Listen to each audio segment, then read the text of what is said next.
It is Thursday, July 30th, and we are getting ready to go to the gym and hit back today.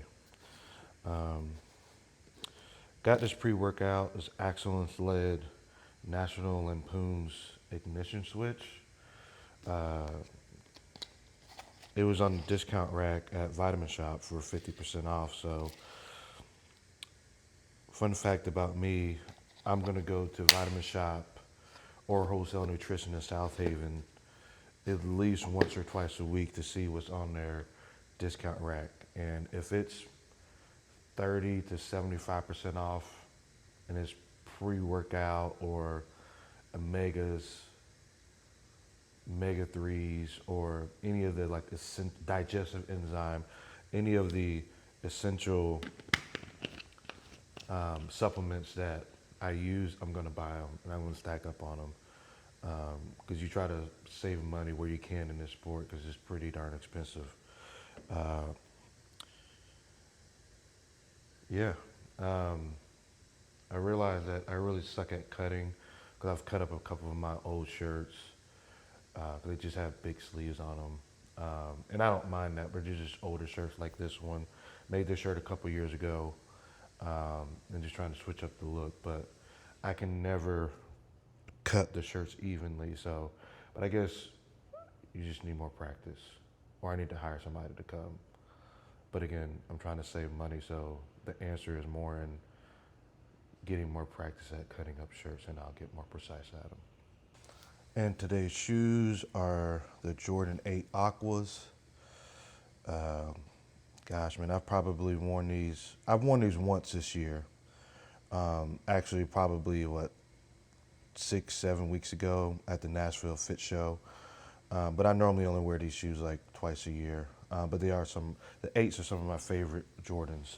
Not that I have a crap ton pair, but the eights are definitely my favorites. The 11s are my all-time favorite Jordans. Um, and the threes go pretty hard too, um, as well as the fours. The fours are probably my second favorite. So we'll probably go Jordan 11s are my favorite. The fours are probably my second favorite. And the threes are probably my third favorite. And then all the rest of them can just fall where they do. That's more of a colorway thing once you get past my third favorite. But we are off to the gym. Um, and since there's really not a benchmark on back day, I have deadlifts that are the benchmark. I have squats on the hack squat machine that are a benchmark. And of course, the overhead Smith machine press and the flat bench press are benchmarks for me to prep. But on bench day, for me, it's just more about exercise selection and getting good squeezing in. So I really don't go as heavy as some dudes do on back day, especially because I'm deadlifting now. And I probably should go back to doing barbell rows. Been doing a lot of dumbbell rows, but I probably should go back to barbell rows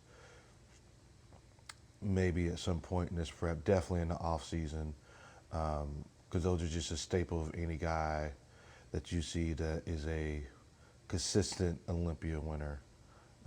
So before the Samsons and Hotties and Hottie's not an Olympia winner, but the Samsons and the Hotties and the Derek Lunsfords and the Big Ramis were winning. Phil Heath always did barbell rows. Jay did barbell rows. Ronnie did barbell rows. Uh, who's the guy? Dorian Yates did barbell rows. Arnold did barbell rows. Lee Haney did barbell rows. So, and of course, you got Sean Roden and Brandon Curry. But again, all those guys were one-off guys. But all the guys who won multiple Olympias did barbell rows. So again, um, greatness leaves crumbs behind.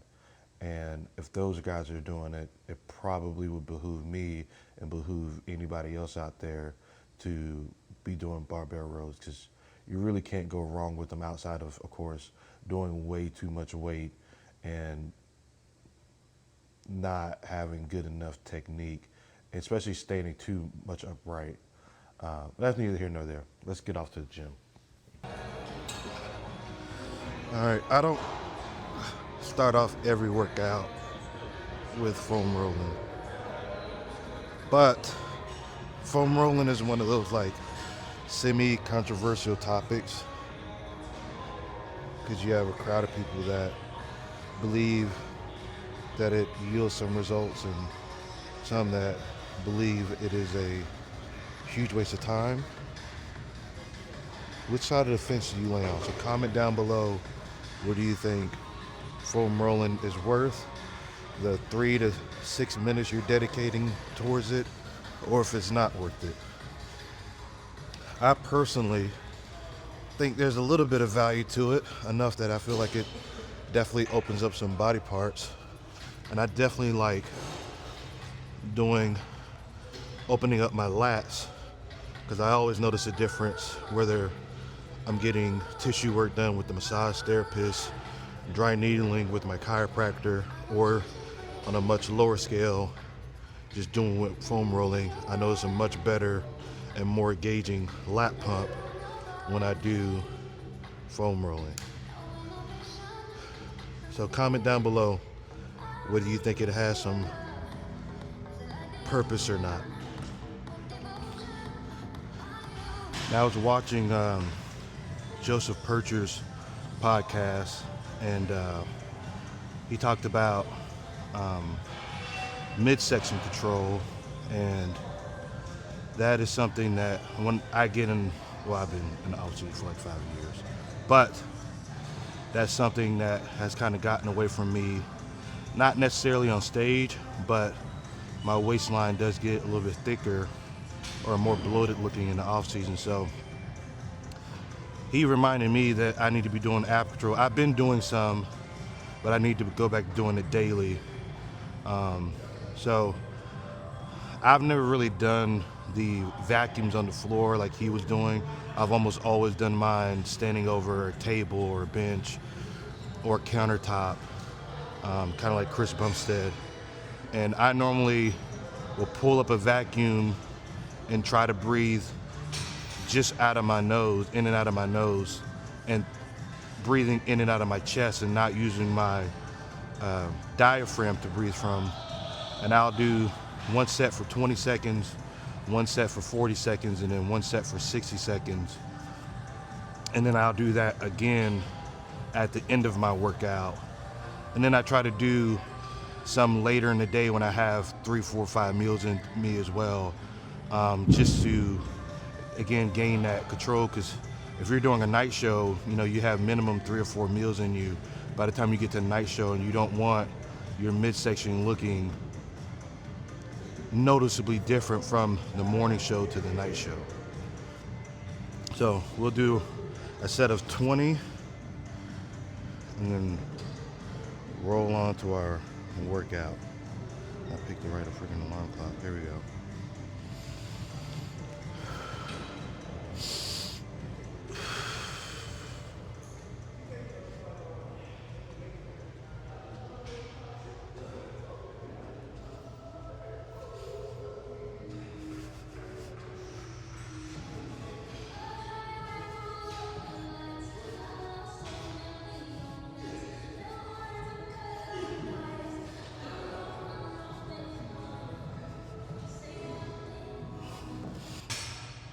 You know things are heating up when I bring the belt back out, the Black Panther belt. Shout out to Action Figure Fitness, my boy Richard Daniels out of Mississippi, IFBB Pro bodybuilder. I think he made this belt, I'm down like 2 notches, bro.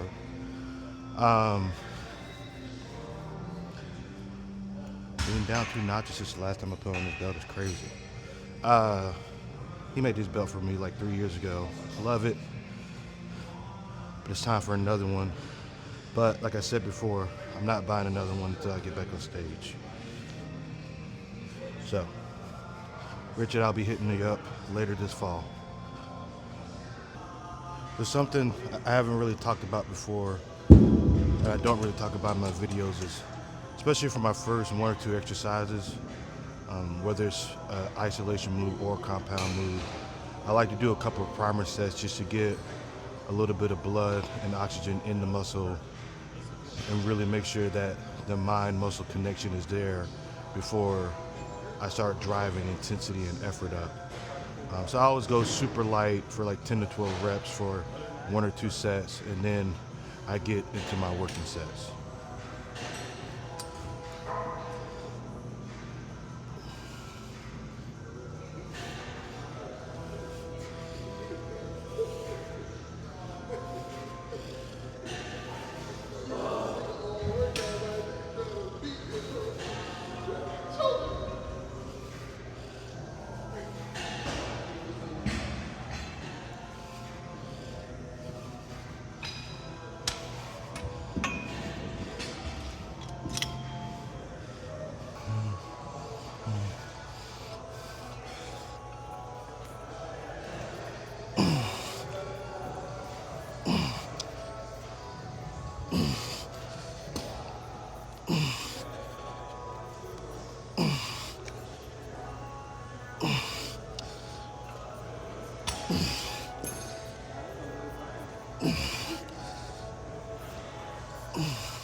You know, I know a lot of y'all think it's cool to let the plates clink really hard after y'all do some of y'all's mediocre sets, but the more abuse y'all cause to the machines and the cables break, and then it takes good gyms 2 to 4 weeks to fix them, smaller gyms 4 to 6 weeks to fix them sometimes, y'all are just hurting everybody else. So put your plates down calmly. You don't need to slam your waist down, especially if you're at a commercial gym.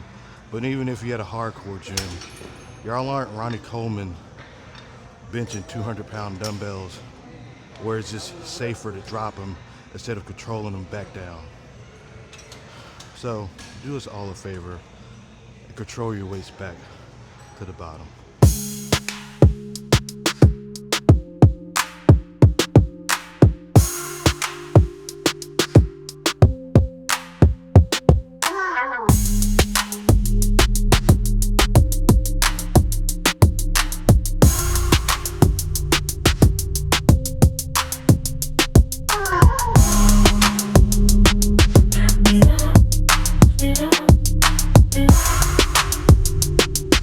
Yeah.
So I decided to switch it up this week.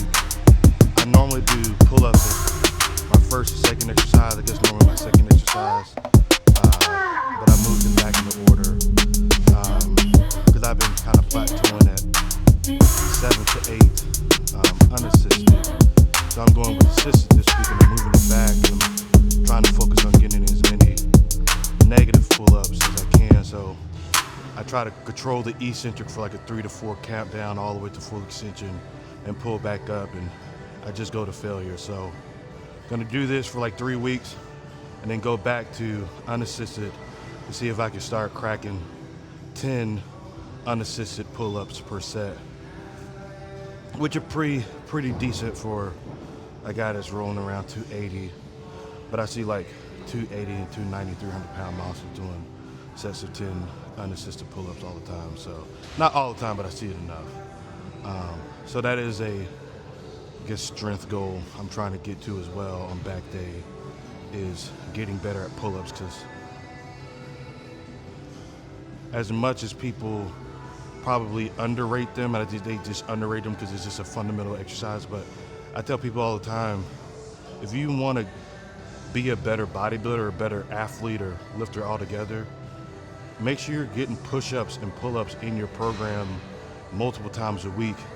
You'll see a lot of progress in that. My first 4 to 5 years of lifting, when I was done playing baseball, I mean, I was probably doing,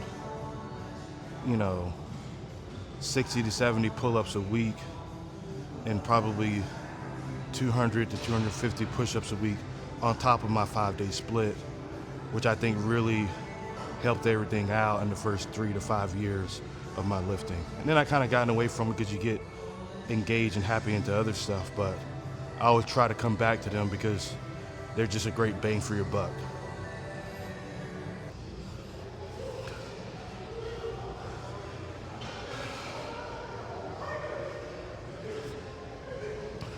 We're gonna finish up with single arm cable rows. Switching up from dumbbell rows this week, just because I like cables for the negative, the eccentric of it. And I got a good pump and a good stretch to go on, so I want to finish that out and finish fatiguing the muscle since a lot of my juice is already gone.